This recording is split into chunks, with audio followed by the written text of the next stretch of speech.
ॐ वक्रतुंड महाकाय कोटिसूर्यसमप्रभ निर्विघ्नं कुरु मे देव सर्वकार्येषु सर्वदा। सृष्ट्वाखिलं जगदिदं सदसत्स्वरूपं शक्त्या स्वया त्रिगुणया परिपाति विश्वं संहृत्य कल्पसमये रमते तथैका तां सर्वविश्वजननीं मनसा स्मरामि तां सर्वविश्वजननीं शिरसा नमामि। नमो नमः।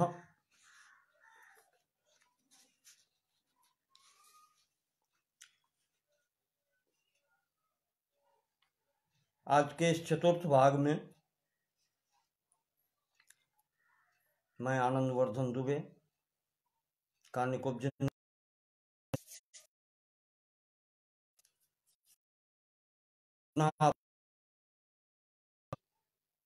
विचार के प्रस्तुत हुआ हूँ। आशा है जो अपने सनातन के धर्म ग्रंथ हैं, विशेषकर पुराण और इतिहास के संबंधित, उनको समझने में मेरे इस छोटे से प्रयास में आप सबको सहायता मिलेगी।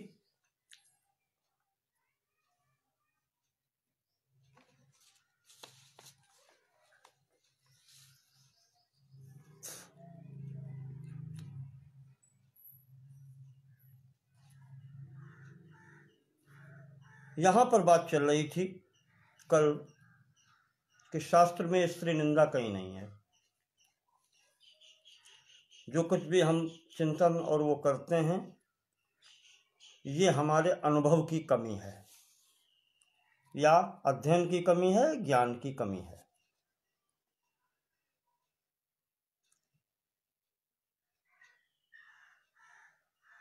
गीता जी को नमन करता हूँ। तो उसी में सर्वप्रथम मैंने कहा था कि इन ग्रंथों की प्रामाणिकता बतलाई थी प्रथम भाग में। दूसरे भाग में काल का प्रभाव बतलाया था, जिसका निष्कर्ष ये हुआ था कि जैसा राजा होता है वैसी प्रजा होती है। राजा कालस्य कारणम, राजा ही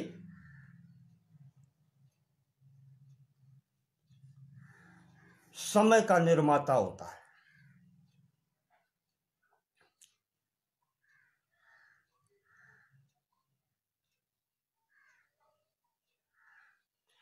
यथा राजन् हस्तिपदे पदानि संलीयन्ते सर्वसत्वोद्भवानि।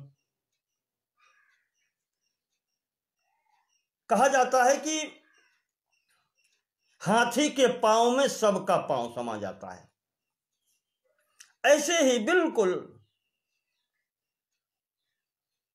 यथा हस्तिपदे पदानि संलीयन्ते सत्वोद्भवानि एवं धर्मान् राजधर्मेषु सर्वान् सर्वावस्थान् संप्रलीनान् निबोध। बिल्कुल ठीक इसी प्रकार से जब राजा अच्छा होता है तो उसके यहाँ सभी व्यवस्थाएं अच्छी हो जाती हैं। यही बात चल रही थी। तीसरे बात में स्त्री निंदा की बात आई। तीसरे भाग में शास्त्र में स्त्री निंदा कहीं नहीं है। जहां पर भी आपको स्त्री निंदा दिखाई पड़ रही है वहां पर दंपत्योर व्युत्क्रमे दोषा समः शास्त्रे प्रतिष्ठितः, ये सिद्धांत मान करके चलेंगे। जहां स्त्री का है वहां स्त्री पुरुष दोनों के लिए है, एक के लिए नहीं है।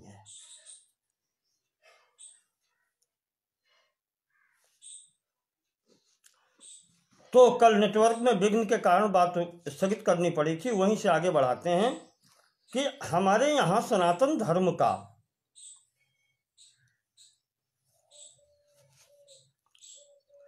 क्षेत्र इतना बड़ा है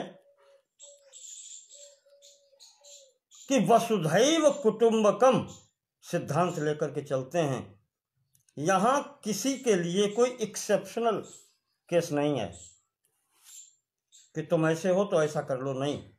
जो भी बात बतलाई जाती है वो मनुष्य मात्र के लिए हितकर है।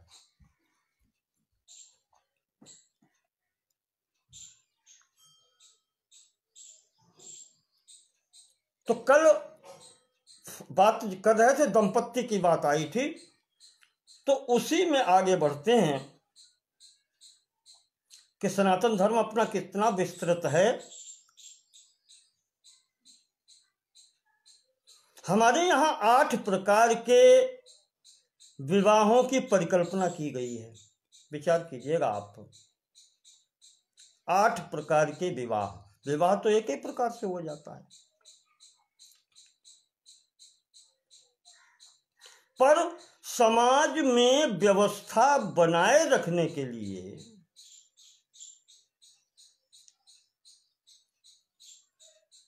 कि कोई भी गड़बड़ी न हो,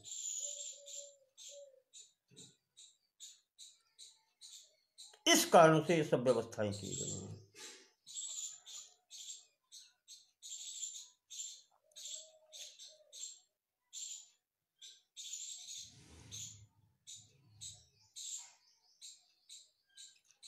आपको पहले ही बतलाया था कि एकादश स्कंद श्रीमद् भागवत में आया है, वही लोके व्यवायामिषु मध्य सेवा नित्या सुजंतोर नहीं तत्र चोदना। यहाँ प्रेरणा की आवश्यकता नहीं होती, उसी को नियंत्रित करने के लिए विवाह और यज्ञों की प्रतिष्ठा की गई है। अपने सनातन धर्म में पाणी ग्रहण एक संस्कार है, विवाह भी यज्ञ है।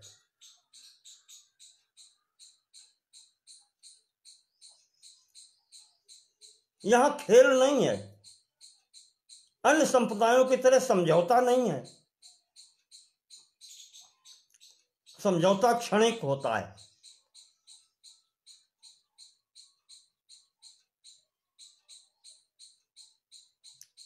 अपना व्यापार पूरा हुआ, समझौता टूट गया, आगे चल दिए। यहां ये नहीं है, ये समझौता नहीं है, ये यज्ञ है, ये संस्कार है। जहां दो अपरिचित व्यक्तियों को एक होकर के संकल्प लेते हैं कि अब हम साथ साथ चलेंगे और अपना आत्म कल्याण करेंगे।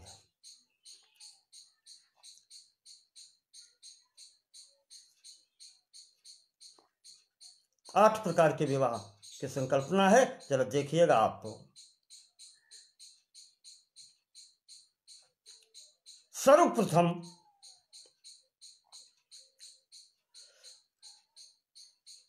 ब्राह्म विवाह की संकल्पना। आच्छाद्य चार्चयित्वा च श्रुतिशीलवते स्वयं आहूय दानम कन्याया ब्राह्मो धर्म प्रकीर्तिता। यहां ब्राह्म विवाह में श्रुतिशीलवतः वरम आहूय, वर को बुला करके, विद्यावान हो श्रुतिवता और शीलवता शीलवान हो, ऐसे वर को बुला करके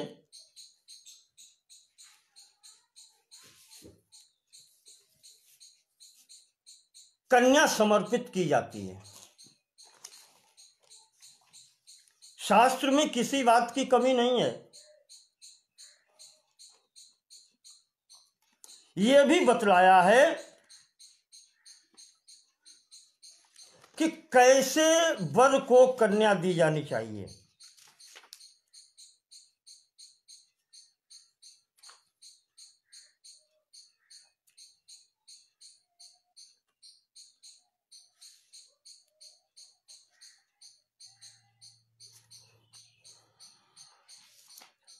देखें आप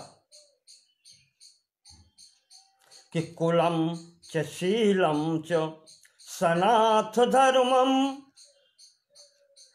विद्याम च वित्तम च वपुर्वयश्च।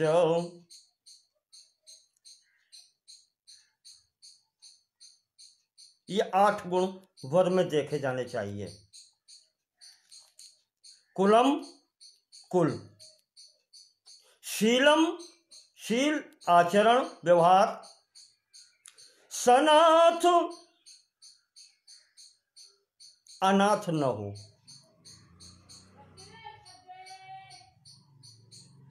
प्राचीन परंपरा है, और धर्मम धर्मी हो, अधर्म करने वाला न हो, धर्मवान हो, और विद्याम च विद्यावान हो, वित्तम च धन भी हो, और वपुर शरीर भी यानी सुंदरता भी हो, और वयश्च समान आयु वाला हो। एतान गुणानष्ट निरीक्ष देया, ये 8 गुणों को देख करके कन्या का दान करना चाहिए। ऐसा वर जो हो उसको कन्या दी जाती है। और अतः परम भाग्यवशाही कन्या, इसके ऊपर जो स्थितियां फिर अन्य बाद में आती हैं वो फिर कहते हैं कि प्रारब्धवश जो कुछ किसी को मिले, फिर उसमें न पिता का कोई हाथ है न किसी अन्य का कोई हाथ है, भाग्यवशाही कन्या। फिर जो जिसके भाग्य में होता है वो उसको मिलता है।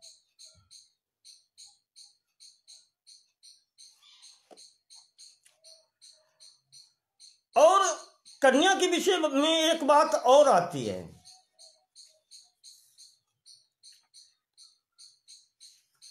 कि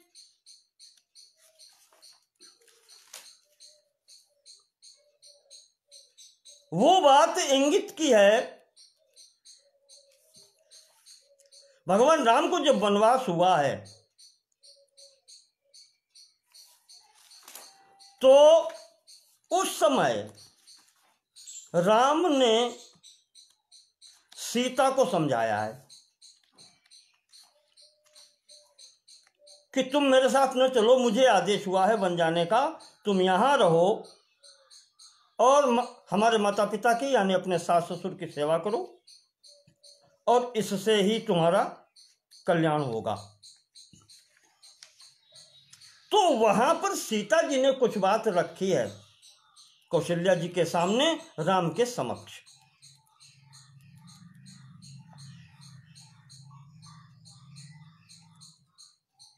वाल्मीकि रामायण में आया है, आपके सामने रखते हैं, आप देखें ये विवाह क्या है, बड़ी चीज है। यहां कह दिया कि 8 गुण देख करके पिता कन्या का दान करे, और अतः परम भाग्यवशाही कन्या, इसके बाद में फिर उसका प्रारब्ध है, भाग्य है।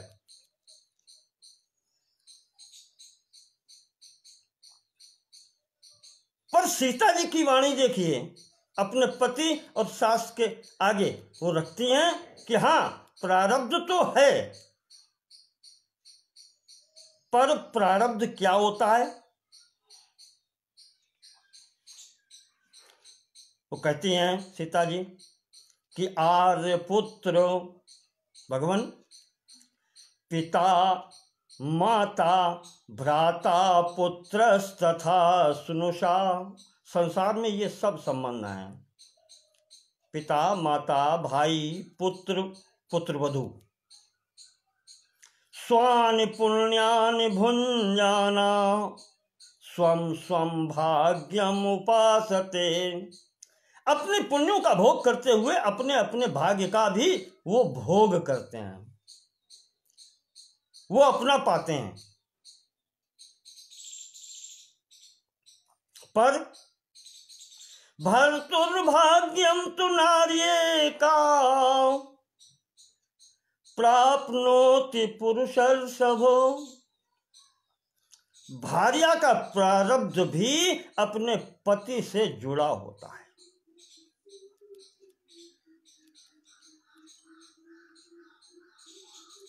हमारे ज्योतिषी भाई बंधु सब जानते होंगे, कभी विचार किया इस बात पर, जब किसी कन्या की जन्म कुंडली देखते हैं तो उसकी जन्म कुंडली में सप्तम स्थान पति का होता है,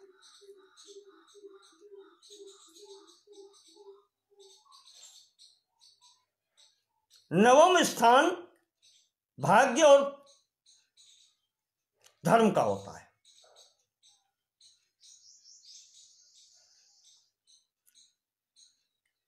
वैसे तो जब विचार करते हैं पुरुष की कुंडली में तो ये विचार करते हैं कि पत्नी ऐसी होगी या ऐसा होगा, और भाग्य में ये ऐसा होगा ऐसा होगा ऐसा होगा। पर कन्या की जन्म कुंडली में भाग्य और जब विचार करते हैं तो वहां आता है कि कन्या ऐसी गुण वाली होगी।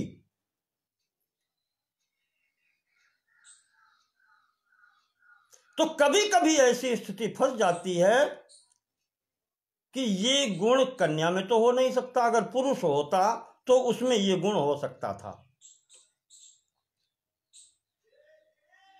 स्त्री में या कन्या में ये गुण नहीं हो सकता। अब आप अर्थ लगा लीजिएगा जो भी हो। तो वहां आचार्यगण सुझाव करते हैं कि इस कन्या को जो पति मिलेगा उसमें ये गुण होंगे, जो कन्या में नहीं हो सकते वो इसको जो पति मिलेगा उसमें ये गुण होंगे।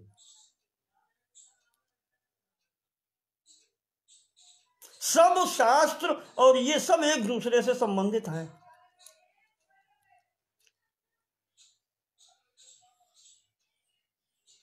तो यहां पर सीता जी राम जी के सामने कौशल्या की उपस्थिति में कहती हैं कि भर्तुर्भाग्यम तु नार्ये का प्राप्नोति पुरुषर्षभो, कि वो जो पत्नी है वो अपने पति के भाग्य में भी हाथ बटाती है। इसीलिए सनातन धर्म में ये सधर्मिणी है, पत्नी है। पतनात् त्रायते इति पत्नी, पतनात् त्रायते इति पत्नी, वो पतन से पति की रक्षा करती है, इसलिए भी वो पत्नी कही जाती है।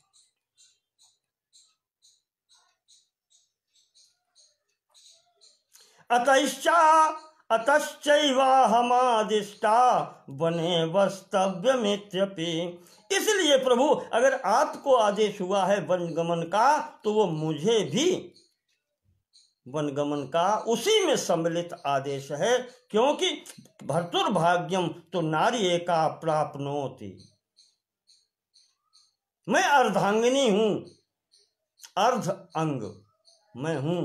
पुरुष के साथ में जब अर्ध अंग जुड़ता है तब वो कंप्लीट पूर्ण पुरुष होता है। तो जो आदेश आपको है लक्षणा से वही आदेश मुझे भी हुआ है, मैं आपके साथ चलूंगी। न पिता नात्मजो नात्मा न माता न सखी जनः इह प्रेत्य च नारीणाम पतिरेको गति सदा। कहा न पिता न पुत्र न आत्मा न स्वयं न माता न सखियां, ये कोई साथ देने वाले नहीं हैं। पत्नी के लिए यहां से शरीर छूटने के बाद में भी उसकी गति उसका पति ही है।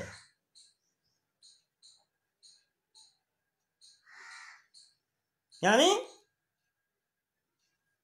दो शरीर एक आत्मा, ये है इसकी स्थिति।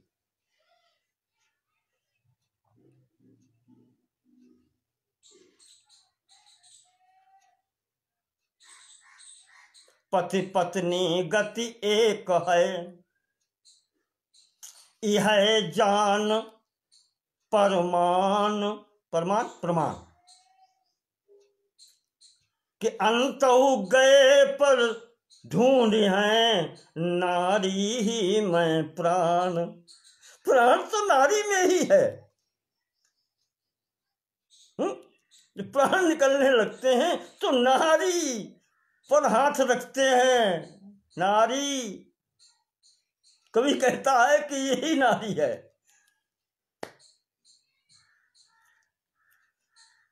अंतहु गए पर ढूंढ है नारी ही मैं प्राण। यहां वो नारी है, वो पत्नी है कि जहां पति और पत्नी का प्राण आत्मा एक मानी जाती है, इसीलिए वो अर्धांगिनी है। पति जो भी कार्य करता है वो उसके आधे की अधिकारिणी होती है, फल की। एक बात और कह दूं, ये धर्म पत्नी है, कुकर्म पत्नी नहीं है। तो धार्मिक कार्य जो करते हैं उसमें आधे की सधर्मिणी है, कुकर्म में नहीं है।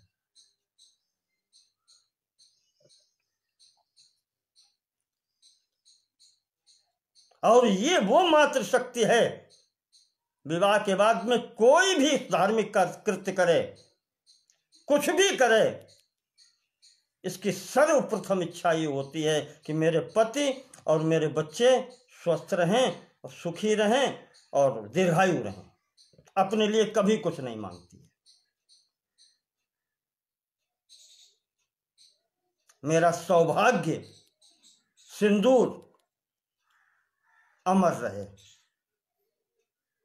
मातृवर्ग, विचार करें इस बात पर। इसके सिवाय आपने कभी कुछ मांगा है? कभी नहीं मांगा, कुछ भी नहीं मांगा, केवल इतना ही मांगा है। यह सनातन धर्म की परंपरा है।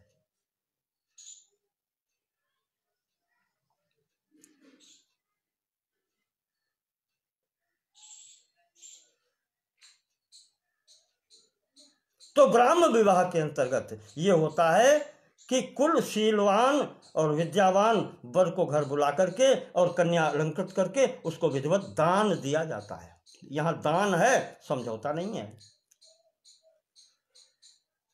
दान का मतलब उसके बाद में पिता का अधिकार समाप्त हो जाता है। जैसे अभिज्ञान शाकुंतल में कर्ण ऋषि संतुष्टि व्यक्त करते हैं शकुंतला को दुष्यंत पतिगृह भेज करके कि मैंने प्रत्यर्पितर न्यास इवांतरात्मा, जैसे मैंने किसी की धरोहर जो मेरे पास रखी थी वो उसको वापस कर दी हो। ये भाव होता है पिता का। और तब उस पत्नी का ये भाव होता है। ये विवाह है। तो मैंने बताया प्रथम ब्राह्म विवाह, दूसरा दैव विवाह। दैव विवाह में क्या होता है, जब यज्ञ की जाती है, यज्ञ का मुख्य अधिष्ठाता जिसको चुना जाता है, ब्रह्मा जिसको कहते हैं, वर्ण होता है उसका, आचार्य का, और उसके नीचे अधीनस्थ ऋत्विज वर्ग कार्य करता है, जो वेद मंत्र का उच्चारण करते हैं और समस्त कार्य करते हैं। 16 प्रकार के ऋत्विज बतलाए गए हैं।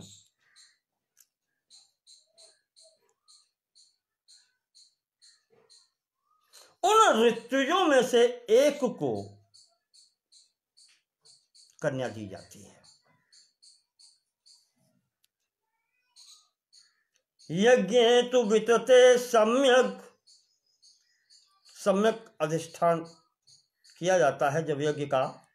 ऋत्विजय कर्म कुर्वते, उसमें जो ऋत्विज का कार्य करने वाला होता है, अलंकृत्य सुता दानम दैवम धर्म प्रचक्षते, वहां अलंकृत करके उस ऋत्विज के लिए जो कन्या प्रदान की जाती है उसके साथ में विवाह किया जाता है।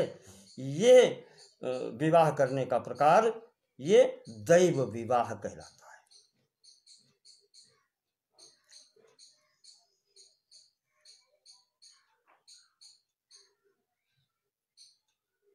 यज्ञ कार्य के लिए कैसा ब्राह्मण होता होगा ये आप कल्पना कर लीजिए, बहुत ज्यादा विस्तार की आवश्यकता नहीं है। इसके बाद में आता है आर्ष विवाह। आर्ष विवाह एकम गो मिथुनम द्वेवा वरादादाय धर्मतः। यहां पर होता यह है एकम गो मिथुनम, एक गाय का जोड़ा, जोड़ा का मतलब गाय और एक वृषभ बैल, दो, और द्वेवा या दो गाय, एक जोड़ा यानी गाय और बैल अथवा दो गायें, ये वर से लिया जाता है। धर्मतः, धर्मपूर्वक वर से ग्रहण करके उनके बदले में कन्या प्रदानम विधिवत, विधिवत कन्यादान किया जाता है। यह आर्षो धर्म स उच्यते, यह आर्ष धर्म है। ये आर्ष विधि से वैवाहिक प्रक्रिया में होता है। आप एक एक देखते चलिए, स्पष्टीकरण बाद में देंगे। आर्ष हो गया तीसरा। अब चौथा प्रजापत्य विवाह।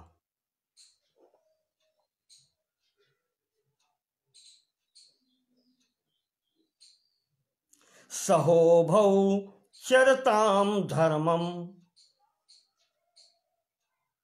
इति वाचानुभाष्य च कन्या प्रदानम अभ्यर्च्य प्राजापत्यो विधि स्मृतः।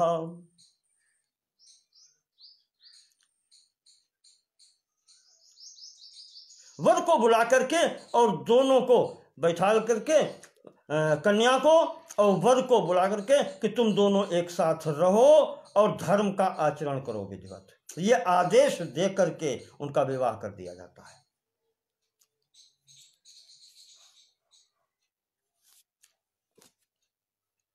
ये प्रजापत्य विवाह कहलाता है। प्रजापत्य विवाह एक क्रम है, एक एक से श्रेणी छोटी होती जाती है, अवरोही क्रम में है।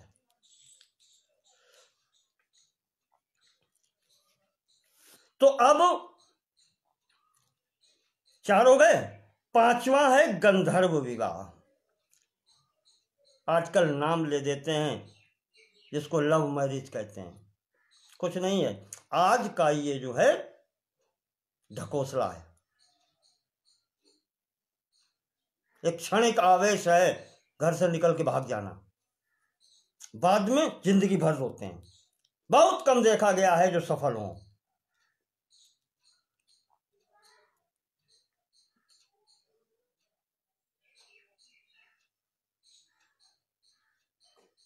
तो गंधर्व विवाह की स्थिति यह है कि इच्छयान्योन्य संयोग, दोनों का आपस में मन मिल गया, इच्छया स्वेच्छा से हो जाता है। कन्यायाश्च वरस्य च, कन्या और वर का,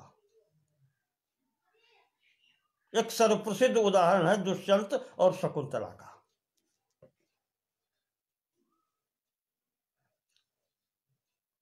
गांधर्व सतु विज्ञेयो मैथुन्य काम संभव। काम संभव मैथुन्य, मैथुन्य आकांक्षी। केवल पर्पज इतना है, लक्ष्य इतना होता है। पर यहां पर इसको भी मान्यता दी गई है।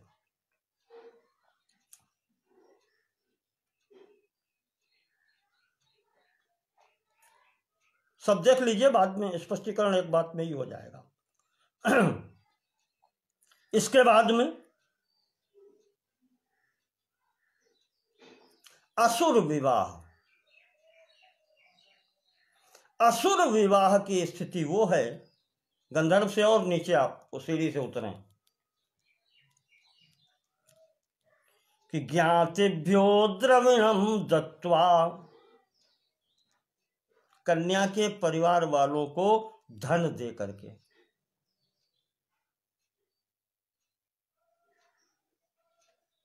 कन्यायै चैव शक्तितः। यहां पर एक चीज ध्यान रखिएगा, यहां पर शब्द बहुत महत्वपूर्ण है। कन्यायै, कन्या के लिए, ज्ञातिभ्यो द्रविणम दत्वा, कितना द्रविण, कहा शक्तितः, अपनी शक्ति के अनुसार।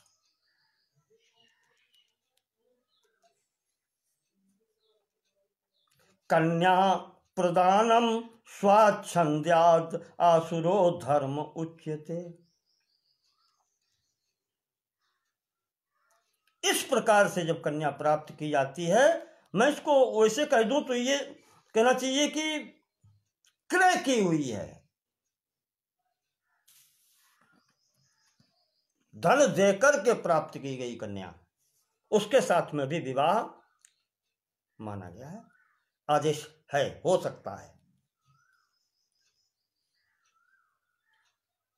इसके बाद में राक्षस विवाह।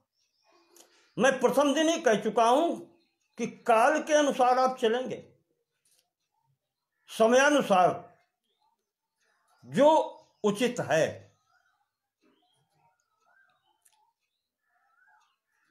राक्षस विवाह जो स्थिति प्रचलित थी, उसमें क्या था, इसके अंतर्गत आता है, जैसे आप देखें कि रुक्मिणी का विवाह, या अन्य भी हैं उदाहरण, हत्वा छित्वा च भित्वा च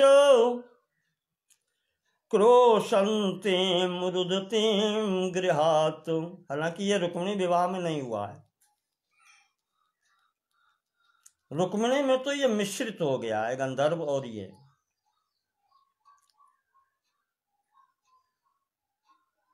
राक्षस विवाह के अंतर्गत है कन्या का उसके घर से बलपूर्वक,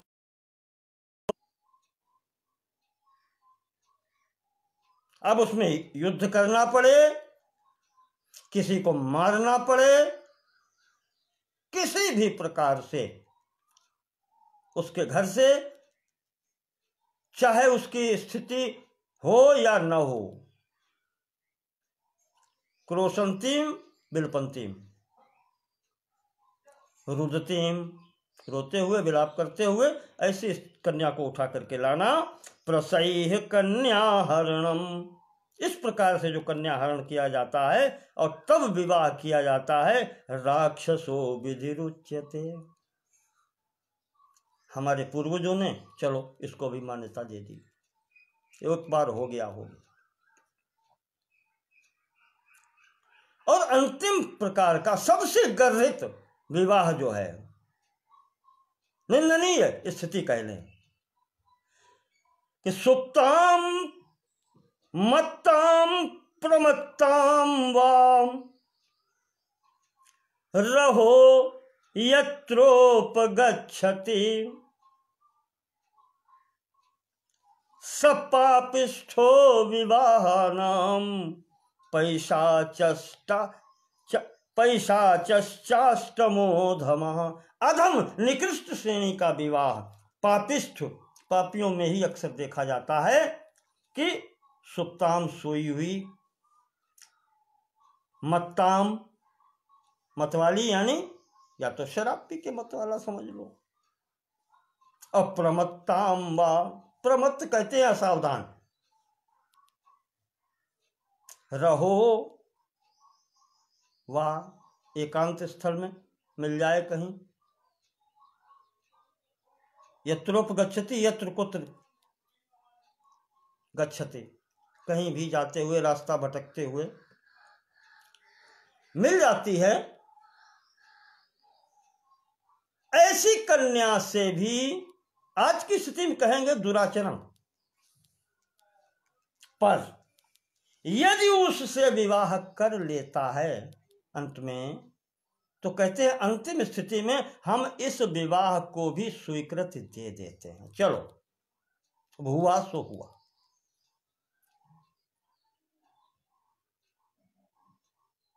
आगे नहीं होना चाहिए। तो प्रथम 4 विवाह जो हैं ब्राह्म, दैव, आर्ष, प्रजापत्य, ये स्वीकृत श्रेणी में अच्छे आते हैं। उसके बाद में गंधर्व और असुर, बिल्कुल कहना चाहिए कि निम्न श्रेणी में है। चलो ये भी हो गया, कन्या वर की सहमति से हो गया या शुल्क देकर के, ये हो गया। असुर विवाह कहा, मुझे एक उदाहरण ध्यान आया। पांडु का जो दूसरा विवाह माद्री से हुआ था, भीष्म पितामह ने शल्य मध्य देश में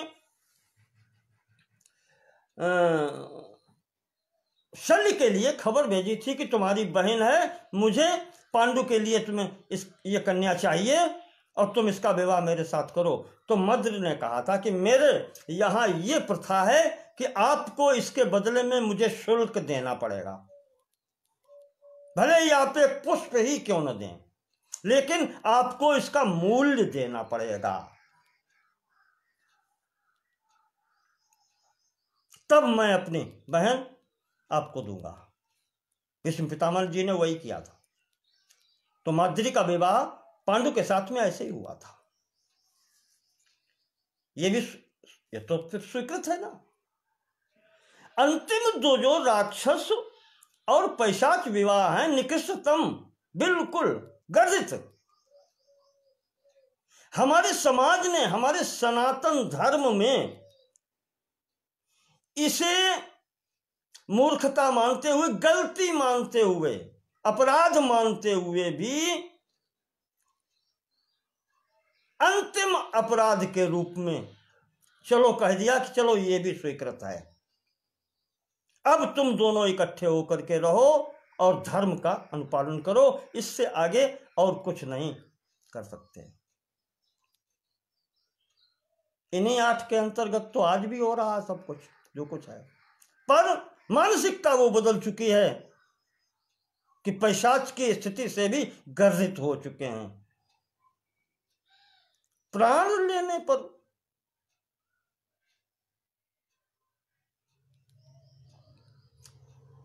इस समाज का प्रभाव पड़ रहा है। ये विश्व में आप देख रहे हैं,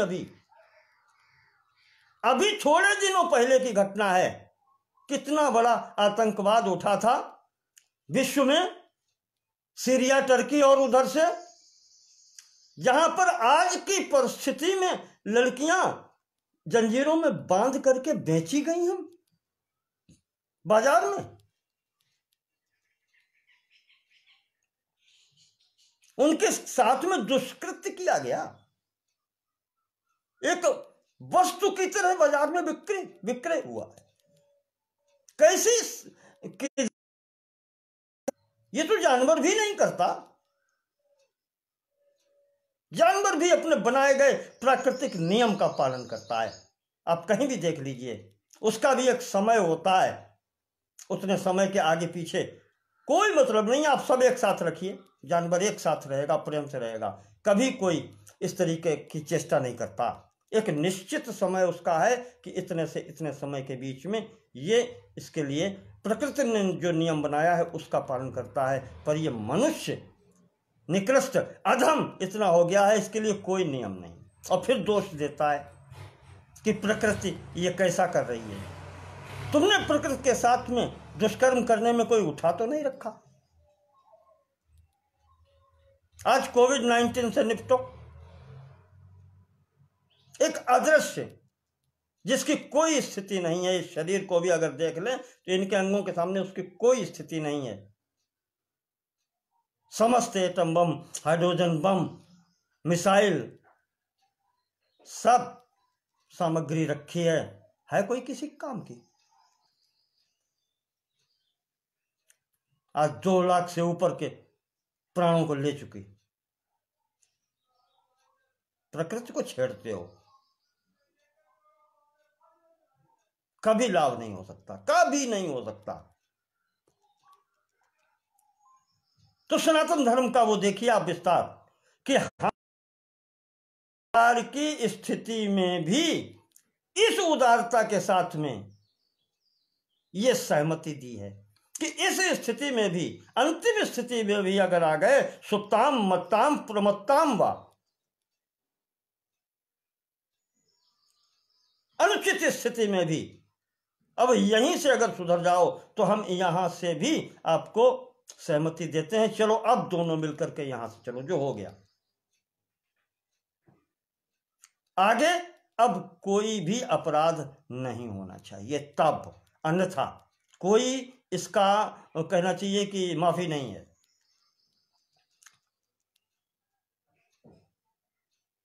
इन सब स्थितियों को ध्यान में रखें, तब धर्म ग्रंथ पढ़ें।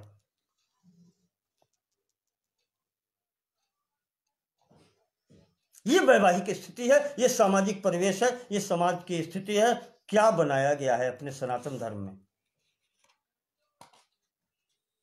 दंपत्ति जहां पर 2 शरीर एक प्राण होकर के चलते हैं, पत्नी को अर्धांगिनी का स्थान प्राप्त है।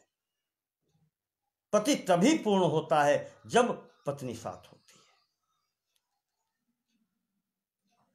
और नहीं तो एक पंखो यथा खगः, एक पंख का जैसे पक्षी होता है, इस तरीके से मनुष्य की स्थिति होती है। और धर्मशास्त्र में अपने तो यहां तक लिखा है कि अगर पत्नी है तो बिना पत्नी को साथ लेकर के किसी धर्म कर्म सफल नहीं होता है अगर पत्नी साथ नहीं है। और पत्नी भी उसी तरीके से, हाँ देखो यहां फिर बात वही आ गई, जैसा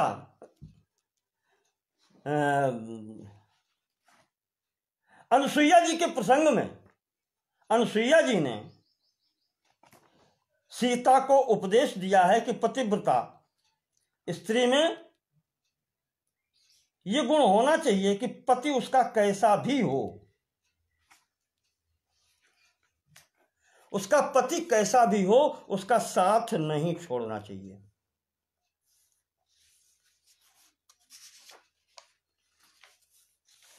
तो वहां पर भी यही स्थिति है कि क्रोध बधिर क्या है, अतिदीना,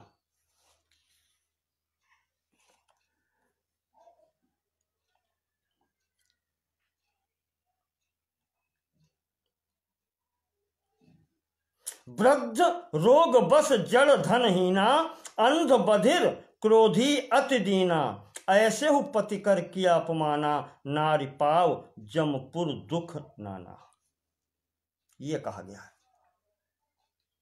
कहा ऐसे पति का भी तिरस्कार पत्नी को नहीं करना चाहिए। देखो एक तरफा बात हो गई तो द्वितरफा लो। मैंने कहा कि जहां पर भी शिक्षा हो या डांट पड़नी है तो एक को डांटने से दूसरे को भी समझना चाहिए। यही स्थिति हर जगह है, केवल ये पत्नी के लिए नहीं है, पति के लिए भी है। मार्कंडेय पुराण में आता है।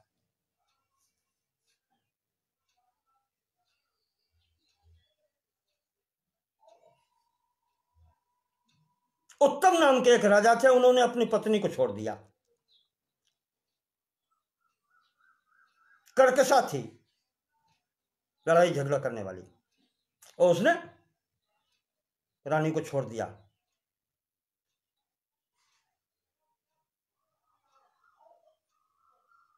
एक बार ऐसे ही घटना घटी, उस राजा के यहां एक ब्राह्मण आया, कहा महाराज मेरी पत्नी खो गई है, ढूंढ के ला दीजिए।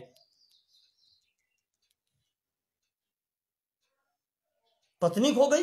कहा महाराज।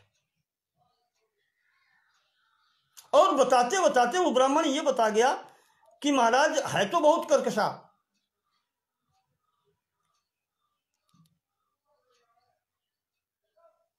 उसके साथ में रहना मुश्किल है, कठिन है, फिर भी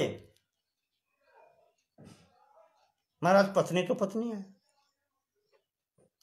तो उस ब्राह्मण की पत्नी को खोजते हुए ये राजा उत्तम जो हैं एक आश्रम पर पहुंचते हैं, और वहां पर जाकर के पहले तो ब्राह्मण को इन्होंने समझाया कि आप क्यों चिंता करते हैं, हम आपका दूसरा विवाह अच्छी पत्नी ढूंढ के करा देंगे। उसने ब्राह्मण ने कहा नहीं महाराज, विवाह एक से होना चाहिए, और वो मेरा हो चुका है, वो पत्नी मेरी कैसी भी है पत्नी है, मुझे वही चाहिए। अब ये ढूंढने को निकले, और ढूंढने के बाद में ऐसे ही ढूंढते हुए सब जगह देखते हैं, तो एक आश्रम में पहुंचे। वहां जब पहुंचते हैं, वहां एक ऋषि थे, उनसे बातचीत होती है। तो राजा ने उनको बताया कि महाराज ऐसी ऐसी स्थिति होगी। ब्राह्मण कहता वही स्थिति लाओ, वही पत्नी चाहिए। तब उस ऋषि ने उत्तम को समझाया है, राजा उत्तम को ये समझाया है। अब मैं नहीं कह सकता, मुझे इतना स्मरण नहीं है कि ये उत्तम जो हैं ध्रुव के भाई हैं उत्तम, या कोई दूसरे हैं।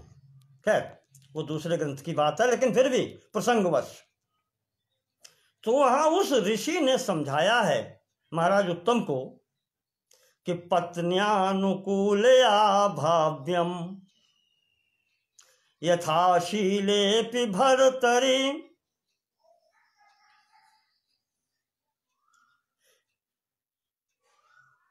कहा कि राजन, जिस प्रकार से सुंदर पत्नी, शीलवान पत्नी प्राप्त करने पर उसका भरण पोषण किया जाता है, उसके साथ में रहा जाता है, उसकी देखभाल की जाती है, उसी प्रकार से दुश्शीलापि तथा भार्या पोषणीया नरेश्वर। दुश्शीला पत्नी भी है, उसका भी भरण पोषण करना चाहिए। ये सनातन धर्म है।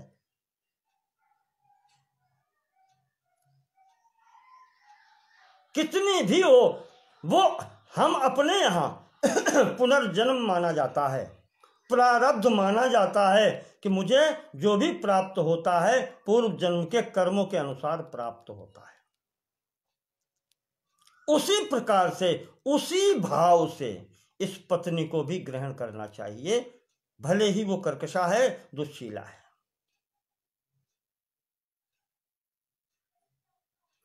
त्यजता भवता पत्नीम न शोभनम अनुष्ठितम। का महाराज आपने अपनी पत्नी को छोड़ करके अच्छा नहीं किया है।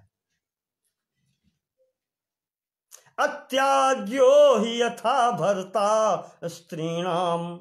जैसे स्त्रियों के लिए उसका पति चाहे जैसा हो न छोड़ने के लिए कहा जाता है, त्याज्य नहीं है, उसी प्रकार भार्या तथा नृणाम, उसी प्रकार का आदेश यहाँ पुरुषों के लिए भी है कि पत्नी कैसी भी हो उसके त्याग का विधान नहीं है। तुमने पाणी ग्रहण किया है,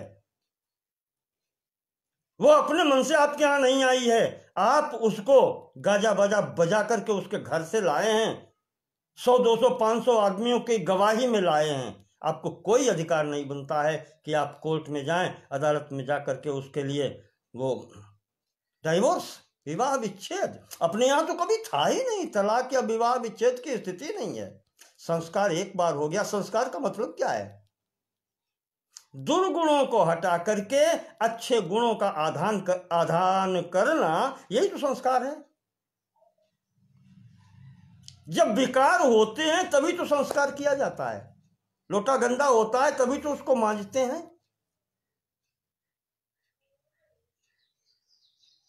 तब वो संस्कृत होता है। यहां संस्कार है। संस्कार जब हो चुका, अब उसमें विकार की कोई स्थिति नहीं। विच्छेद का तो सवाल ही नहीं है। तो अत्याज्यो ही यथा भर्ता स्त्रीणाम भार्या तथा नृणाम। बिल्कुल वही स्थिति है। दंपत्योर व्युत्क्रमे दोषः समः शास्त्रे प्रतिष्ठितः। दोनों का लिए एक जैसा है निर्देश, और वो करना ही पड़ेगा।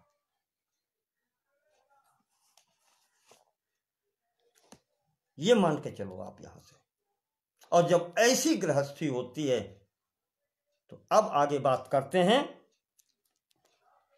8 प्रकार के विवाह बताए। गर्जित से गर्जित स्थिति वाले की एक बार अपराध हो जाने के बाद में भी क्षमा इस समाज ने दी है, हमारे सनातन धर्म में दी है कि आगे गलती नहीं होनी चाहिए, आगे अपराध नहीं होना चाहिए। आप इसको लेकर के भी पत्नी के स्तर में रख करके इसका भरण पोषण करो। ये स्वीकृति है समाज की, हमारे सनातन धर्म की। और जब ऐसी गृहस्थी बसती है तब आगे जाकर के फिर पुत्र होते हैं। आपने देखा होगा शास्त्र में कई जगह इतिहास भरा पड़ा है कि पुत्र के लिए वो राजा हो चाहे साधारण मनुष्य हो, जाने कितने लोगों ने तपस्याएं की हैं। तपस्या करके पुत्र चाहते थे, और जब तपस्या करके पुत्र प्राप्त होते थे तो वो पुत्र होते थे। आज तो होते हैं लड़के, पुत्र नहीं रहे। लड़ाई झगड़े में वो अपने आप आ जाते हैं, अनवांटेड।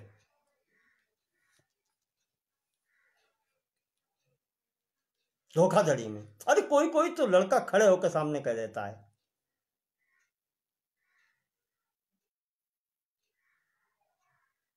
शर्म आती है सुन के कि ये कह क्या रहा है। हकीकत ये है, समाज देख रहा है। कोई कोई सच बोल देता है, कोई कोई नहीं बोलता है। लड़के, हर काम यहां लड़के। जो भी आप करेंगे तो लड़के आए हैं। चाबी दो तो स्वेच्छा से दो, मालिकी दो तो स्वेच्छा से दो, नहीं तो ले लेंगे लड़के। आइए पुत्रों की बात करते हैं। जिस समाज ने, जिस सनातन धर्म में 8 विवाह की स्वीकृति दी है, वहां देखिए आप कि पुत्रों की कितनी स्वीकृति है। ये इसलिए कह रहे हैं, शास्त्र में जो बताए गए हैं, मैंने देखा है कहीं कहीं। एक जगह देखा था, सीता जी के पिता महात्मा शिरध्वज के भाई बतलाए गए हैं कुशध्वज, और उनकी कन्या है मांडवी जो भरत को ब्याही गई। और एक जगह वंशावली में ऐसा मिला कि शिरध्वज के पुत्र हैं कुशध्वज। हो सकते हैं क्या? समय का भेद कह लीजिए, और नहीं कह लीजिए तो जब बड़ा भाई पिता हो सकता है, पिता तुल्य हो सकता है। अभी उस दिन आपको मैंने बताया कि गुरु, 5 गुरु कौन है? ज्येष्ठो भ्राता है। उसका पिता के समान ही पद है, तो छोटे भाई पुत्र नहीं हो सकता क्या?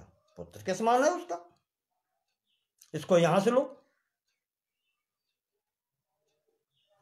चलते हैं, आगे बढ़ते हैं। पुत्र की स्थिति आती है अपने यहां कहीं कहीं 10 प्रकार के, कहीं कहीं पर 12 प्रकार के, कहीं कहीं 13 प्रकार के पुत्रों की स्थिति बतलाई गई है। श्रीमद् देवी भागवत के अंतर्गत तो हरिश्चंद्र जी के प्रसंग में, सत्यवादी राजा हरिश्चंद्र के प्रसंग में उन्होंने संकल्प कर दिया था अपने पुत्र से यज्ञ करेंगे, और पुत्र घर छोड़ के चला गया, पुत्र भी नहीं रहा। तो अब क्या हो, देवता के श्राप से जलोदर रोग हो गया, प्राण जाने की स्थिति बनी।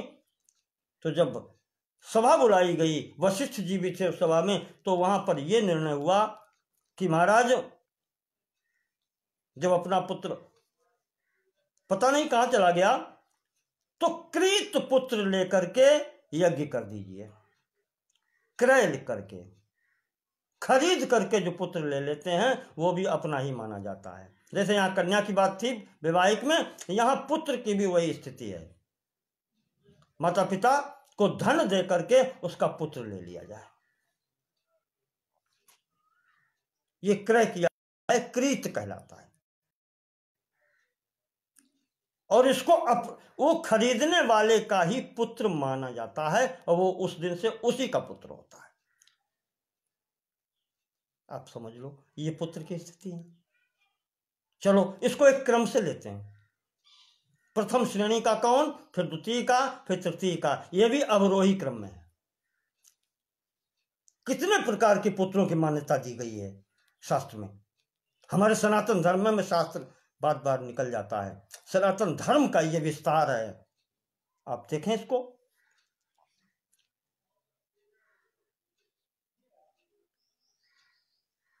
फिर वहीं महाभारत के आदि पर्व में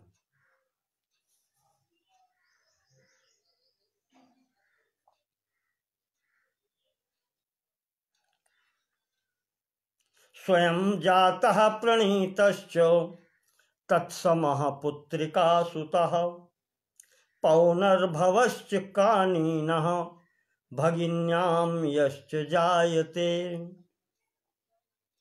दत्तः क्रीतः कृत्रिमश्च उपगच्छेत् स्वयं च यः सहोढो ज्ञातिरेताश्च हीन योनिधृतश्च यः।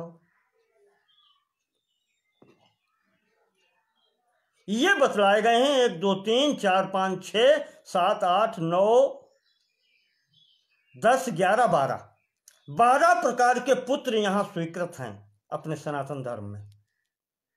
देखें आप एक एक का विवरण, लक्षण बताता चलता हूं। प्रथम आता है औरस, स्वयं जाता, अपने द्वारा उत्पन्न।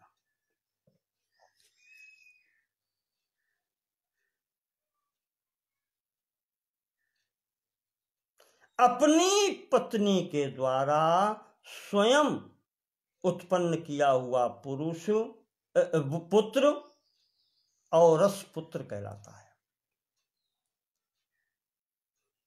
औरसो यह स्वयं जाता प्रतिबिंबमिवात्मनः, वो आत्म प्रतिबिंब ही माना जाता है। फिर याद आता है, जाया शब्द जो पत्नी के लिए प्रयोग होता है, उसका स्पष्टीकरण शकुंतला ने दिया है दुष्यंत जी को, कि सिद्ध होता है जब पुरुष पत्नी के उदर प्रविष्ट होकर के पुनर्दोबारा जन्म लेता है, जायायाद ही, यही उसका जायात्व है।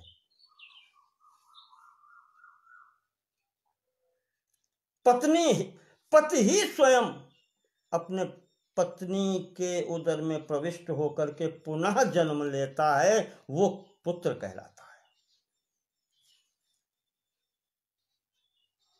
स्वक्षेत्रे संस्कृतायां तु स्वयं उत्पादये धियं तमौरसं विजानीयात् पुत्रम प्रथम कल्पितम। मनु जी कहते हैं अपनी पत्नी से स्वयं उत्पन्न किया हुआ पुरुष औरस पुत्र कहलाता है।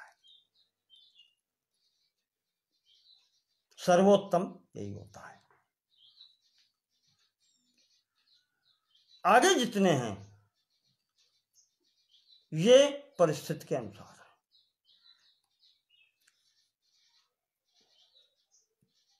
चलो परिस्थिति देखते हैं। प्रणीतश्च, प्रणीत कौन सा कहा जाता है?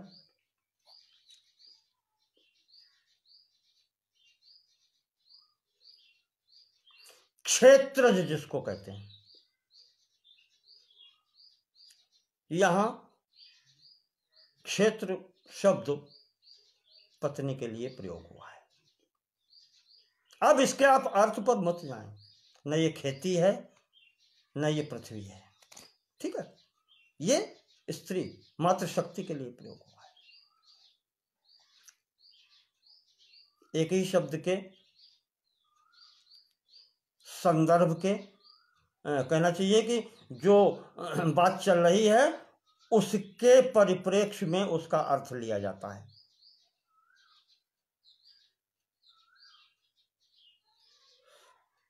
क्षेत्रज वो होता है क्लीबोन्मत्ते व्यसनिनि पत्यौ तस्याज्ञया, जिसका स्त्री का विवाह किसी नपुंसक पुरुष से हो गया है, किसी परिस्थिति में हो गया, या पति इस योग्य ही नहीं है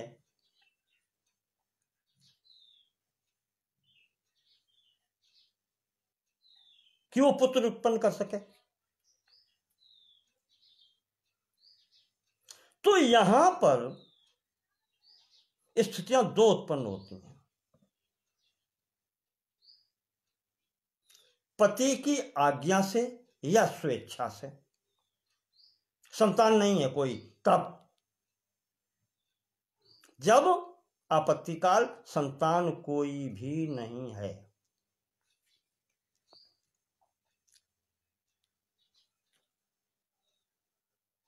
यदि पत्नी स्वेच्छा से पर पुरुष से संतानोत्पत्ति करती है तो ये संतान क्षेत्रज है, और इसमें एक और लगता है विशेषण प्रसृतज कहा जाता है। इसमें चूंकि स्वेच्छा है, और जो पति की आज्ञा से, पति ऐसी स्थिति में जब हो जाए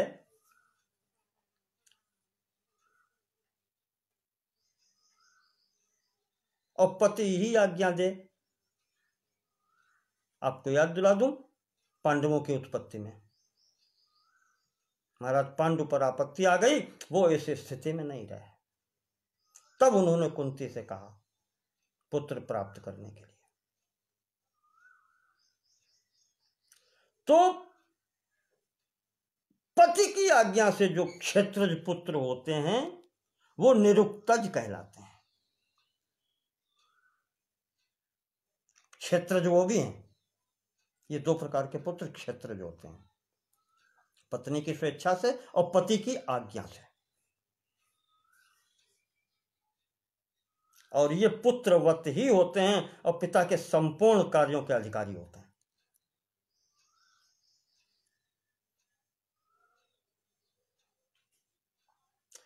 तीसरे प्रकार के पुत्र कहलाते हैं पुत्रिका सुत। पुत्रिका धर्म कहा जाता है, जैसे किसी की संतान नहीं हुई, इकलौती संतान है पिता की कन्या के रूप में,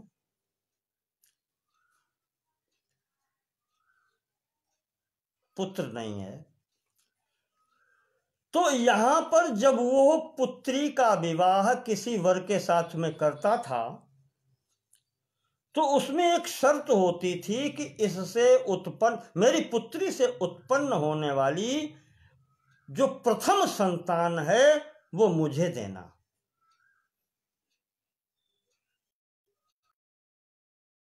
पुत्री का पुत्र जो होता था वो पिता यानी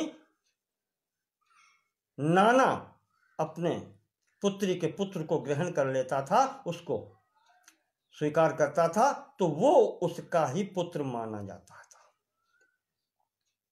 ये पुत्रिका धर्म से विवाह होता था। जिसके संतान नहीं है, पुत्री है, तो वो अपने कहना चाहिए जामाता से ये शर्त रखता था कि प्रथम संतान मुझे दीजिएगा, मेरे कोई संतान नहीं है, मैं इस स्तर से विवाह तुम्हारे साथ करता हूं और वो संतान मेरा उत्तराधिकार ग्रहण करेगी, इसके आधार पर मैं कन्या दे रहा हूं। अर्जुन का विवाह चित्रांगदा के साथ में इसी स्तर पर हुआ था।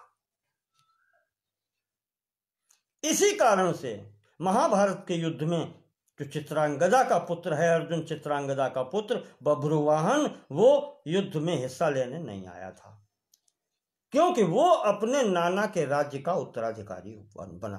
वो यहां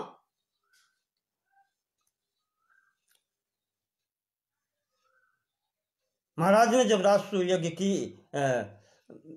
इसके अश्वमेध यज्ञ की है महाभारत युद्ध के बाद में, तब वो आया है यहां, इससे पहले नहीं आया हस्तिनापुर। ये पुत्रिका धर्म के अनुसार प्राप्त नाना अपने नाती को पुत्र रूप में ग्रहण करता है।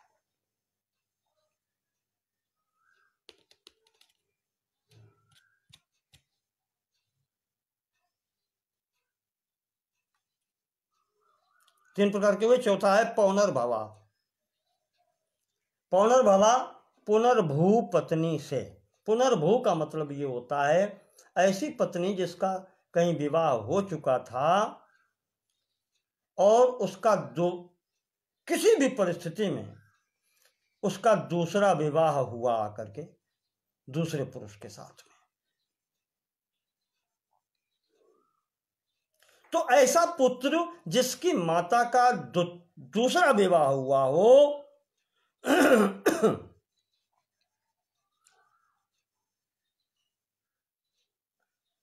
तज्जातः तनयो ज्ञेयो लोके पौनर्भवो मुने। वो स्त्री का जिसका दूसरा विवाह हुआ, प्रथम पति या तो समाप्त हो गया हो, जैसी भी स्थिति बनी हुई हो, पुनर्विवाह जब वो करती थी दूसरे पति के साथ में, तो उससे उत्पन्न पुरुष, उस पुरुष से उत्पन्न दूसरे पति से उत्पन्न जो पुत्र होता वो पौनर्भवः कहा जाता है।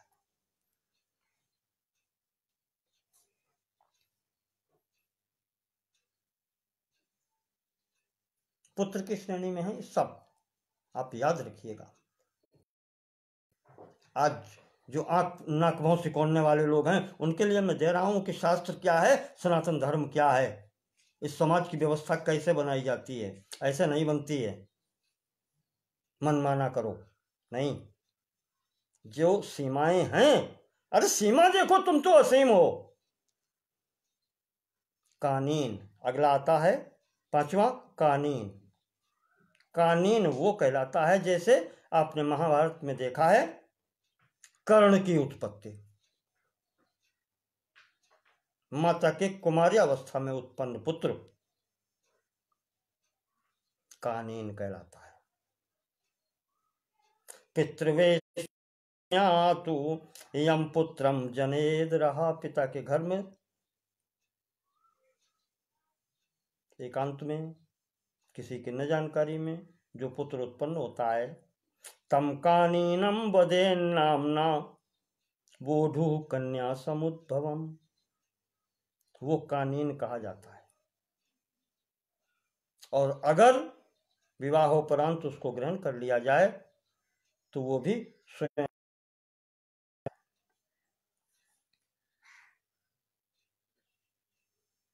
छठा पुत्र भागिनेयः भगिन्याम यश्च जायते।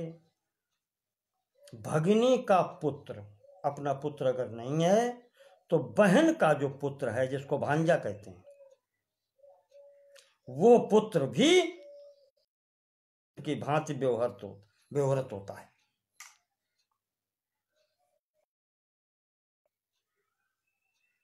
ये उस है कि ये समस्त पुत्र जो हैं ये उस पिता के जिसने ग्रहण किया है उसके हर कार्य को करने के अधिकारी होते हैं।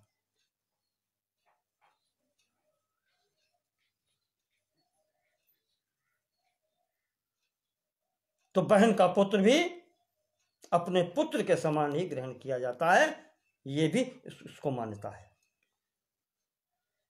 कब पुत्र हो तब भी हो सकता है, न हो तब भी हो सकता है।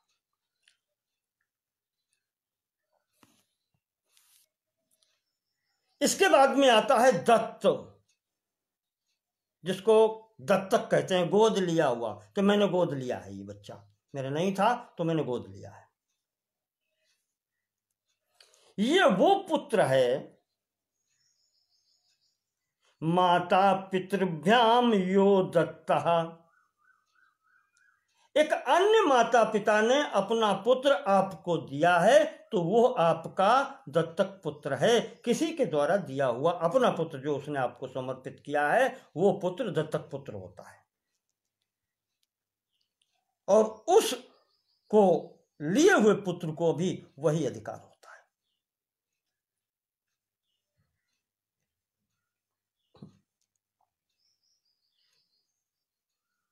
आठवां, जो सबसे पहले मैंने बताया था, हरिश्चंद्र के यज्ञ में हुआ था, क्रीत, धन दे करके किसी का पुत्र खरीद लिया जाए, होता है। आपने श्रीमद् भागवत के महात्म्य में देखा होगा, आत्मदेव ब्राह्मण की पत्नी धुंधुली ने अपनी बहन का पुत्र, पंडित जी नहीं जान पाए, उसने खरीद लिया, धन दे करके वो ले लिया, कह दिया मेरा पुत्र है। पंडित जी नहीं जान पाए वो दूसरी बात है, पर पत्नी ने कर लिया इतना, ये क्रीत है। जो बाद में धुंधकारी बना वो अलग की बात है, लेकिन धन से क्रय देकर के क्रय किया हुआ ये भी पुत्र है। इसके बाद में आता है 9वें नंबर पर कृत्रिम।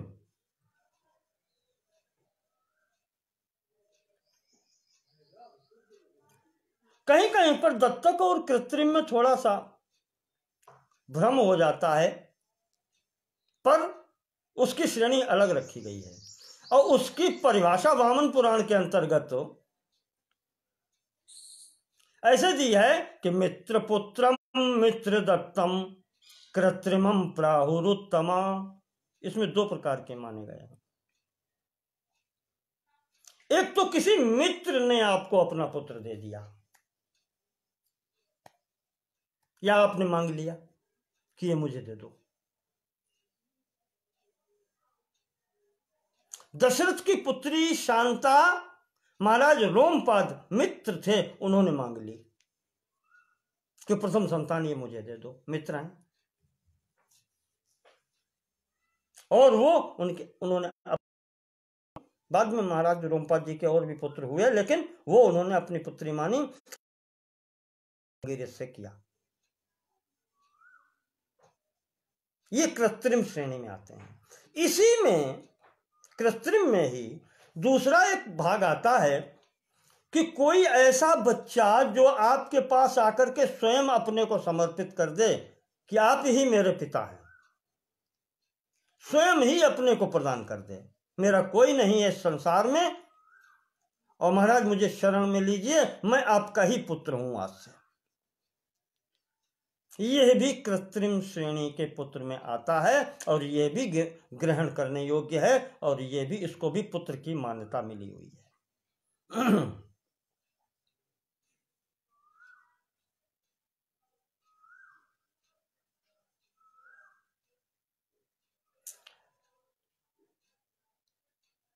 इसी में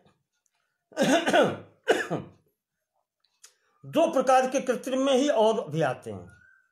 एक कहा जाता है गूढ़क, एक कहलाता है अपविद्ध। इस कृत्रिम के अंतर्गत ही हैं ये इतने।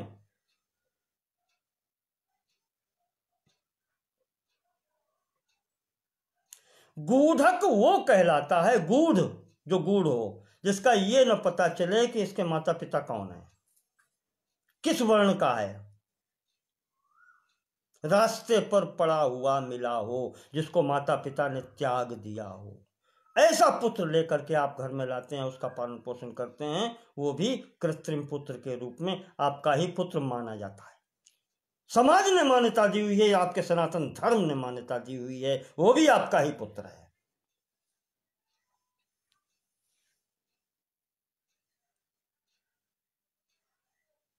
और इसी में जो अपविद्ध है, अपविद्ध ये है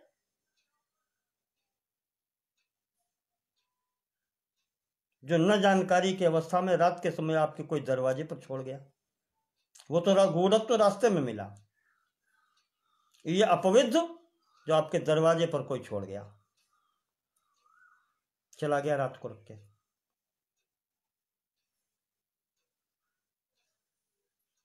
अब वो आपके आश्रित है ना, उसका पालन पोषण करना, वो भी आपका ही पुत्र है। तो कृत्रिम में ये 4 प्रकार के, मित्र का द्वारा अपना पुत्र, या जो स्वयं अपने को दे दे कि हम तुम्हारे पुत्र हैं, गूढ़क जिसका माता पिता ने रास्ते में छोड़ दिया, अज्ञात स्थान पता नहीं, और अपविद्ध जो आपके दरवाजे पर कोई छोड़ गया, ये कृत्रिम पुत्र हैं। ये सब की पुत्र की मान्यता है। देखें आप समाज की व्यवस्था देखें कैसे बनाई जाती है। 10वें नंबर का आता है सहोड, सहोड कहा जाता है।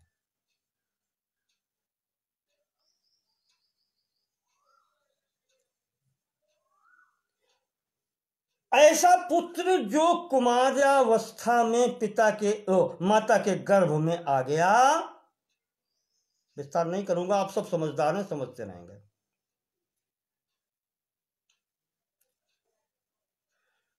विवाह से पूर्व माता के गर्भ में आ गया और विवाह होने के पश्चात जहां विवाह हुआ है उस पति के गृह में उसका आकर के जन्म हो गया है, ये भी उसी का, जिससे विवाह हुआ है उसी का पुत्र माना जाता है, और ये सहोड या अध्यूढ़ कहा जाता है।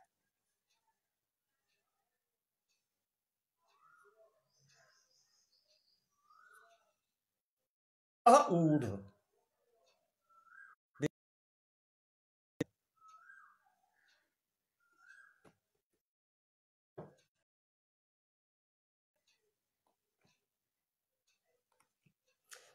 प्रकार का पुत्र वो है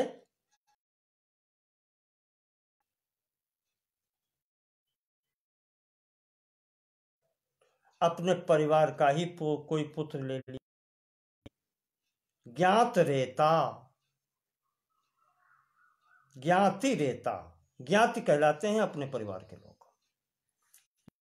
आप थोड़ा सा ध्यान कर लीजिएगा, ज्ञाति अपने परिवार के लोग, पिता के द्वारा जो परिवार प्राप्त होता है ये ज्ञाति कहे जाते हैं, और माता की तरफ से ननिहाल पक्ष जो प्राप्त होता है वो बांधव कहे जाते हैं, बंधु।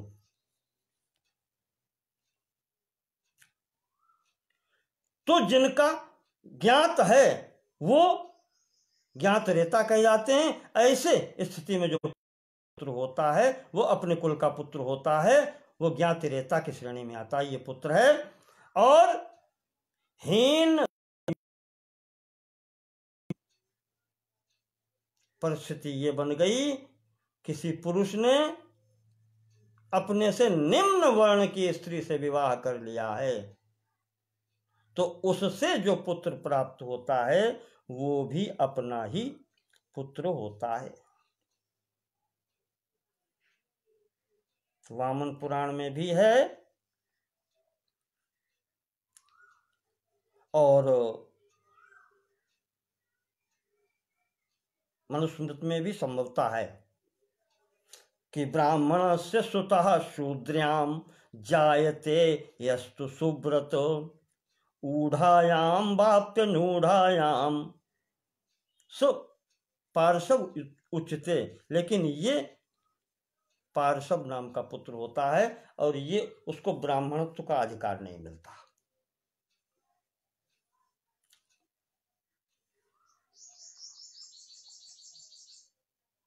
इमे वै बंधु दायादा आज पर्व में जो बताया गया है उसमें वहाँ पर व्यास जी ने ये सब बताया है और कहा है कि इमे वही बंधु दायादाह षटपुत्रा धर्म दर्शने। इसमें जो प्रारंभ के 6 पुत्र हैं, औरस, क्षेत्रज, पुत्रिका सूत्र यानी पुत्री का पुत्र, पौनर्भव, द्वितीय पत्नी स्त्री का द्वितीय विवाह हो गया जिसके साथ में उसके द्वारा उत्पन्न पुत्र, कानीन यानी कुमारावस्था में प्राप्त पुत्र, और भांजा बहन का पुत्र का ये धर्म पुत्र कहे गए हैं। सदैवा बंधु दायादा पुत्रा, वो और बाकी 6 पुत्र ये कृत्रिम कहना, ये बाहर से आए हुए। इस प्रकार से यहां पर पुत्रों की स्थिति बताई गई, 12 प्रकार के पुत्र बताए गए हैं। मनुस्मृति में भी आया है, यहाँ आदि पर्व में भी आया है, और वामन पुराण में भी इनका वर्णन किया गया है। इसके अतिरिक्त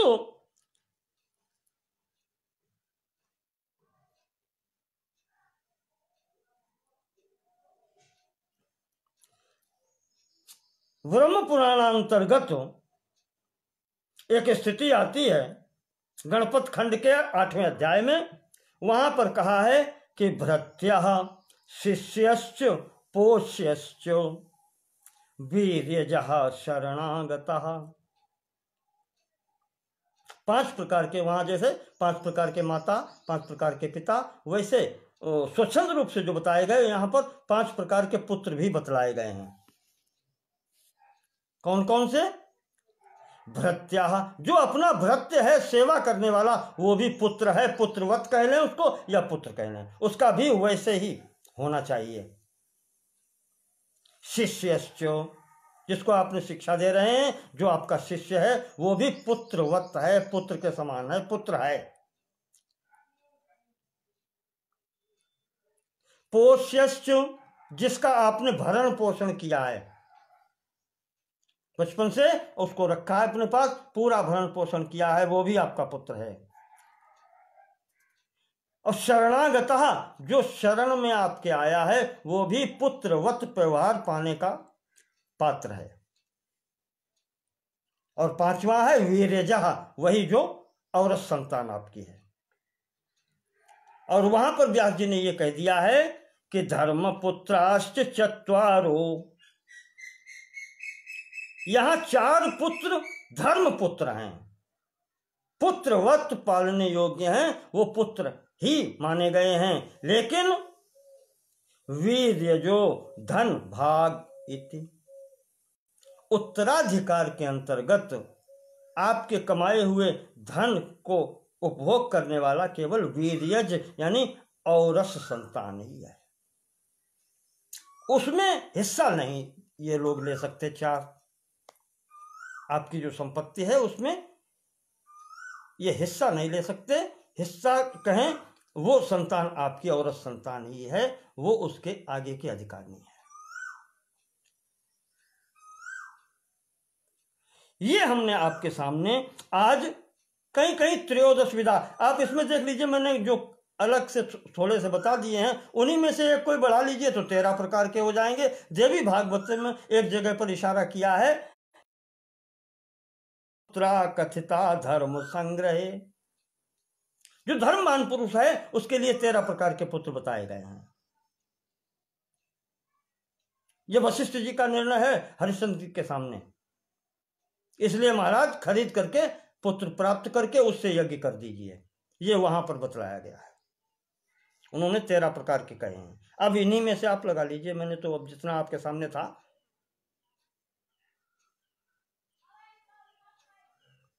दो प्रकार के पुत्र मुझे और याद आ रहे हैं, एक कहलाता है कुंड और एक कहलाता है गोलक। इनको भी मान्यता मिली है। अब हमारे बताए से अनुमान लगा लीजिए कि ये तो 15-16 से ऊपर हो गए होंगे, लेकिन फिर भी जहां कहीं मेरे आ रहा है, कंप्यूटर वो कर रहा है रिकवर, कुंड नाम का जो पुत्र है,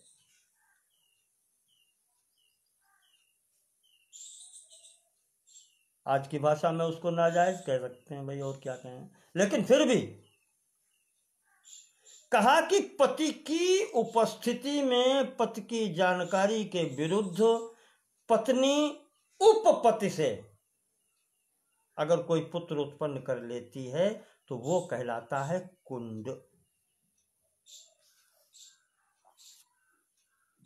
उसको भी पुत्र की मान्यता दे दी गई है। देखें आप कितना उदार हृदय है इस हमारे सनातन धर्म का। दोष देने वालों को दोष ही दिखाई पड़ते हैं, उन्हें कहीं गुण नहीं दिखाई पड़ता। पूर्वाग्रह छोड़ करके अगर विचार करेंगे तो ये हमारे सनातन धर्म की उदारता देखिए और इसका विस्तार देखिए। तब कहते हैं कि वसुधैव कुटुंबकम, सब मेरा है, कोई अन्य नहीं है।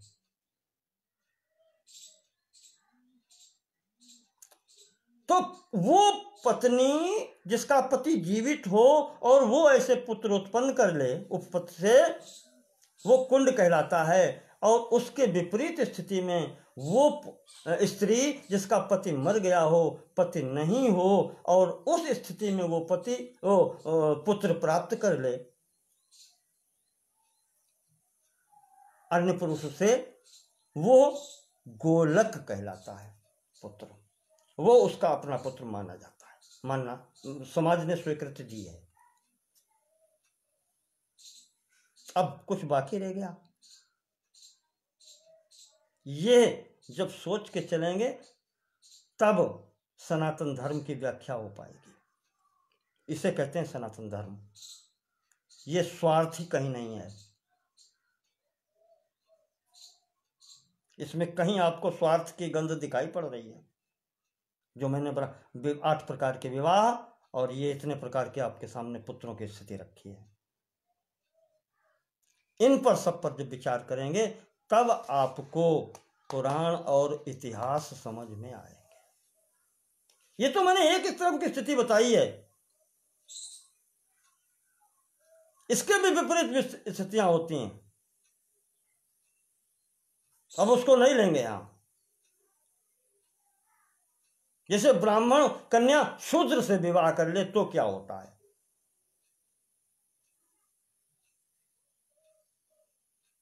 प्रतिलोम विवाह जिसको कहते हैं, उल्टी स्थिति का। बहुत विचित्र स्थितियां होती हैं, लेकिन संसार में याद रखिएगा ये संसार ऐसे ही रहा है। संसार में हर प्रकार की स्थिति होती है और उससे हर प्रकार से ही जूझना पड़ता है। कहते हैं कि आपत्ति से डर के भागना बुद्धिमानी नहीं है। बुद्धिमानी वो है उसके अंदर से होकर के घुस के निकलना, उसको सुलझाना। हमारे सनातन धर्म में ने सब कुछ सुलझाया है, किसी चीज की कमी नहीं है। यहां उन सब चीजों की आवश्यकता नहीं है प्रतिलोम विवाहों की, इसलिए नहीं कहूंगा, क्योंकि वो सब वर्ण संकर संतानें हैं और उनका कोई फिर वो नहीं है, मूल्य नहीं कह लें आप उसको, या उस अपने यहां हे दृष्टि से वो देखा जाता है।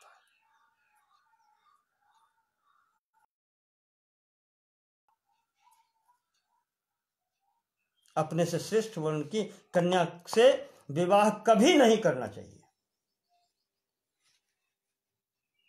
और जो करता है उसे कभी लाभ नहीं मिलता, जीवन में कभी लाभ नहीं मिल सकता उसे,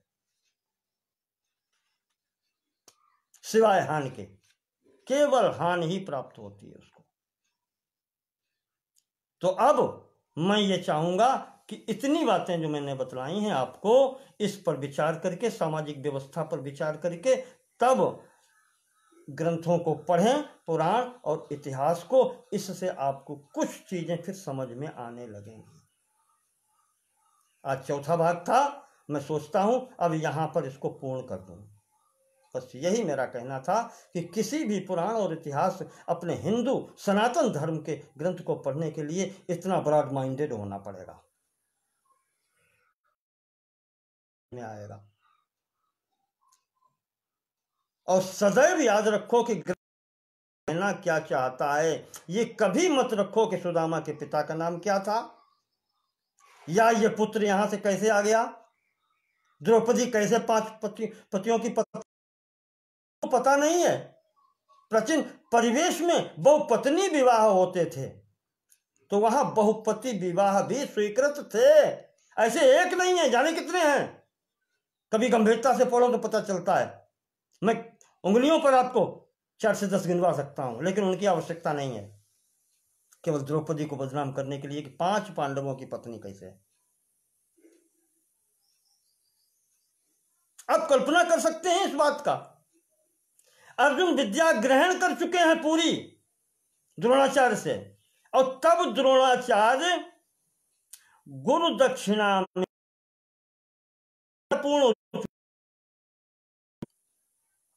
तब द्रोणाचार्य अर्जुन से गुरु दक्षिणा के रूप में द्रुपद को मांगते हैं कि उसको ला करके मेरे सामने प्रस्तुत करो। और द्रुपद वो है जो द्रोणाचार्य के स्तर का है,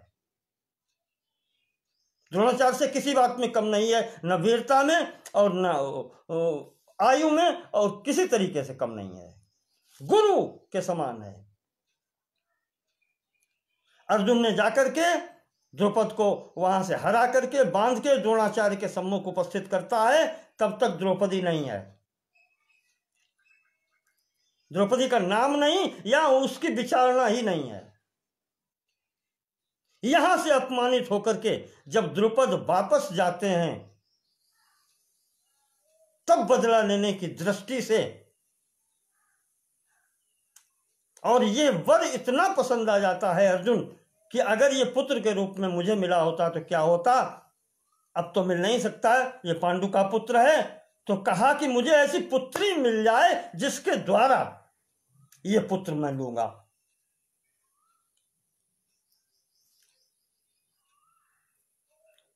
ऋषि को बुला करके यज्ञ कराता है, यज्ञ कुंड से एक पुत्र और एक पुत्री प्राप्त करता है द्रुपद, वही ये द्रौपदी है, कृष्णा नाम है इसका, अयोनिजा है, यज्ञ कुंड से उत्पन्न हुई है। आपको सुनकर के बड़ा अचंभा लगेगा।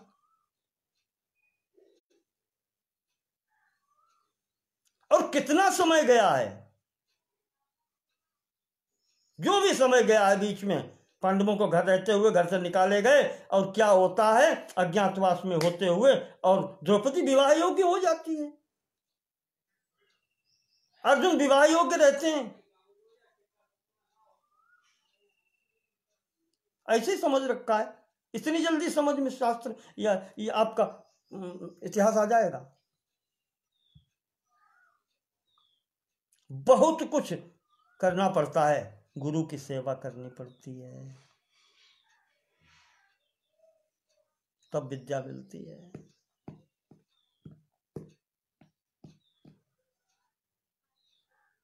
तीन ही प्रकार से विद्या मिलती है।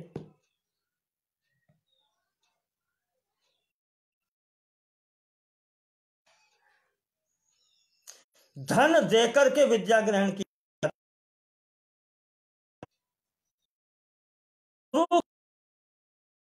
विद्या प्राप्त की जाती है, और ऐसा होता है कि खुद नहीं जानते वो विद्या प्राप्त कर ली जाती है। 3 मार्ग है विद्या प्राप्त करने का, चौथा कोई मार्ग नहीं है। और एक इनमें सबसे श्रेष्ठ है जो गुरु की सेवा करके प्राप्त की जाती है। आप पूरा इतिहास भरा पड़ा कर देख लीजिए, संपूर्ण विद्या उसी को मिली है जिसने गुरु की सेवा की है। पढ़ के पूर्ण विद्या वो गुरु के आशीर्वाद से प्राप्त होती है। मुझे याद है सुदामा कृष्ण के संबंध में का आशीर्वाद संदीपन की है, कृष्ण बलराम को गुरु जी का आशीर्वाद प्राप्त कि जाओ संपूर्ण विद्याएं तुमको प्राप्त हो जाएं। तब संपूर्ण विद्याएं प्राप्त, सब अन्यथा किसी को प्राप्त नहीं होती हैं। किसी को एक विभाग, किसी को दूसरा विभाग, खंडशः सबको प्राप्त होता है। संपूर्ण विद्या उसी को प्राप्त हुई है जिसको गुरु का आशीर्वाद प्राप्त हुआ है कि जाओ तुम्हें संपूर्ण विद्याएं प्राप्त हो जाएं, उसे प्राप्त हो गई, बिना पढ़े प्राप्त हो जाती है। तो इस धारणा को रख करके जब आप चलेंगे तो आपको समझ में आएगा, इस मार्ग पर चलेंगे तब आपको समझ में आएगा। यहाँ पर मैं अपना प्रकरण पूर्ण करता हूँ। इस प्रकार से पुराण, इतिहास आदि अपने सनातन धर्मी ग्रंथों को समझने की चेष्टा करें तो आपको अवश्य ही लाभ मिलेगा। इसके अतिरिक्त और मैं क्या कहूँ, आखिर में वही कहता हूँ कि सब प्रकृति का व्यापार है, प्रकृति भगवती का, कि ज्ञानी नाम अपि चेतांसी देवी भगवती ही सा बलाद आकृष्य मोहाय महामाया प्रयच्छति। फिर तुम चाहे जितने बड़े ज्ञानी बन जाओ, भगवती प्रकृति जिस दिन चाहती हैं तो बलाद आकृष्य, ये शक्ति है, आप ज्ञानी हो जाएं, आपका ज्ञान समस्त बर्बाद, मोहाय उसमें उस चित्त में है, आप अपना ज्ञान सब रखा रह जाता है। जैसे महामुनि पुत्र के जाने के शोक में पुत्र पुत्र करके दौड़ पड़ते हैं, ज्ञानी होते हुए भी। याद रखिएगा, भगवती की शरण में रहें।